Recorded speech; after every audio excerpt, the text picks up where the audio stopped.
By the time I'm getting this video out to you guys, UFC 311 should be starting within the hour.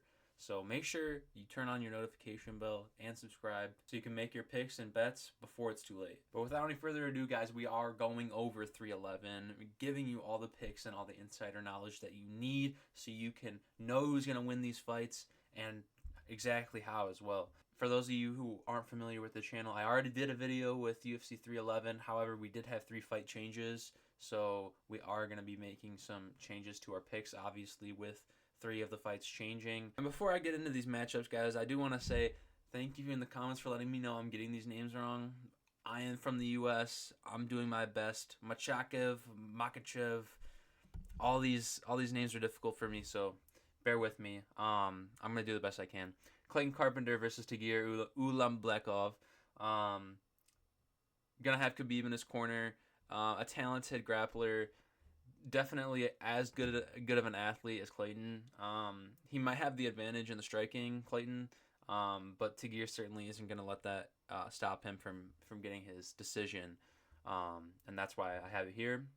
Moving up, guys, we have the Bernardo Sopaj versus Ricky Turcios fight. I'm giving that to a KO/TKO in the second round for Sopaj. I think he's the more talented striker. Moving up, we have the Rinya Nakamura versus Muin Garuov. And if you notice, guys, I'm going with the favorited fighter for a lot of these picks, and that's often because the favorite fighter is more likely to win. And so what I'll suggest that we do with that is find the high payout matchups that you might want to put money onto and do a separate bet. However, we're going to have our 6-leg parlay working with these types of fights where we know who's going to be the victor. But moving up from the Rinya Muin decision, we have the Eileen Paris versus Carol Rosa matchup. Obviously, Eileen has an OnlyFans. That's the only deciding factor in these women fights. So we're gonna give it to her. Moving out of the early prelims into the prelims, we have the Diego Ferreira versus Grant Dawson fight.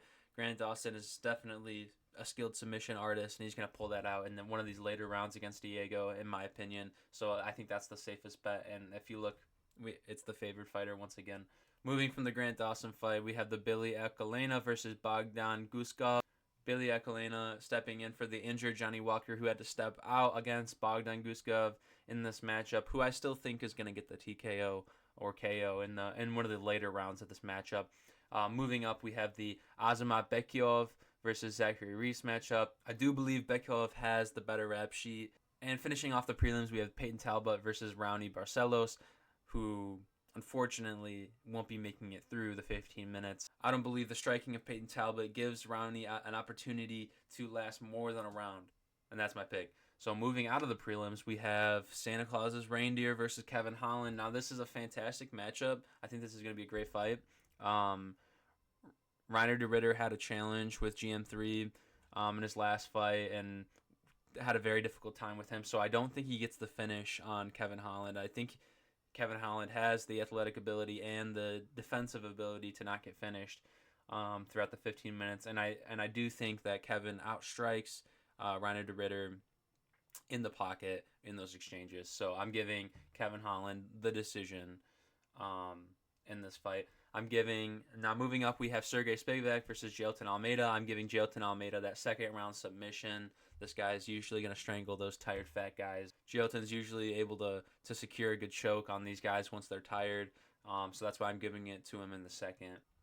Now moving up, we have a fabled matchup, one that we've been looking forward to for a long time, the Jiri Prohaska versus Jamal Hill. Now what's really helpful about predicting this matchup is the performance that we have to review against Alex Pereira, the champion of their division. And when we look at the kind of controversy that Jamal Hill likes to put in his loss, I don't think it was much controversy at all. I do believe that Jamal completely got outclassed, outskilled, and he's looking for a way to cope with how he got caught, as he says. So Jiri is going to catch him once again. Obviously, he has holes in his game. He likes to block the jab with his forehead. I think Prohaska comes out of this camp knowing what he needs to do, knowing the holes in his game, knowing where Jamal is going to be, and gets this finished up in the second round. Finally, to the co-main event, we have Umar Nurmagomedov versus Merab Dvalishvili.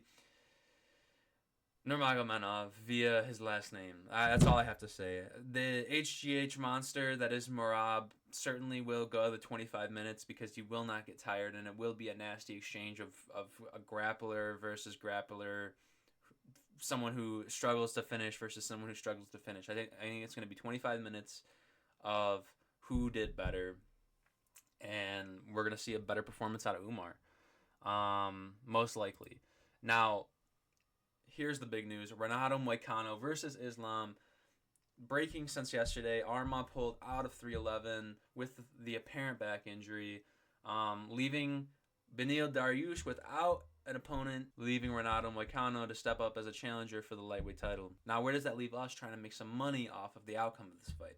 Great question. Now, if you have some money to blow, some money that you never want to see again, go ahead and put it on Moicano. You're going to see a fantastic payout, and you can still go ahead with your safe pick at Islam, Umar, all the way down the card in a proper parlay pick. However, the odd differential in this matchup is so significant that putting money on Moicano would significantly increase your returns, as opposed to what the parlay might look like for you. So that's just something to consider. But in all seriousness, I think Islam Makhachev certainly finishes this fight in one of those latter rounds, even though we saw Moicano discuss that he's prepared for this fight. He wants this belt. He's grateful for this opportunity. It doesn't change the fact that I believe Makhachev is the better athlete. But we'll find out tonight, guys. Make sure to lock these picks in while you still can. I'll see you.